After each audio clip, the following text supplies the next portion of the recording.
ವೀಕ್ಷಕ ದೇವರುಗಳಿಗೆ ಪ್ರತಿಯೊಬ್ಬರಿಗೂ ನನ್ನ ಪ್ರೀತಿಯ ನಮಸ್ಕಾರಗಳು.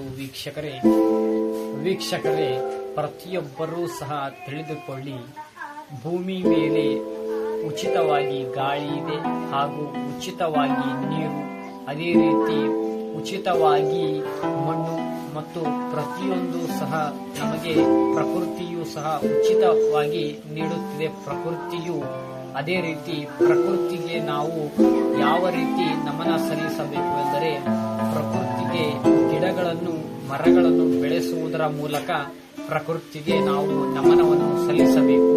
ಅದೇ ರೀತಿ ಪ್ರಕೃತಿಯು ಸಹ ಹೇಳುತ್ತದೆ, ನೀವು ಆರೋಗ್ಯದಿಂದಿರಲು ಬೇಗನೆ ಎದ್ದು 4 ಗಂಟೆಗೆ ಅಥವಾ 5 ಗಂಟೆಗೆ ಪ್ರತಿದಿನವೂ ಸಹ ವ್ಯಾಯಾಮ ರನ್ನಿಂಗ್ ಬನ್ನಿರಿ ಎಂದು ಹೇಳುತ್ತದೆ. ಆದರೆ ಯಾರೂ ಸಹ ಬರುವುದಿಲ್ಲ, ಎಲ್ಲರೂ ಸಹ ಬನ್ನಿರಿ.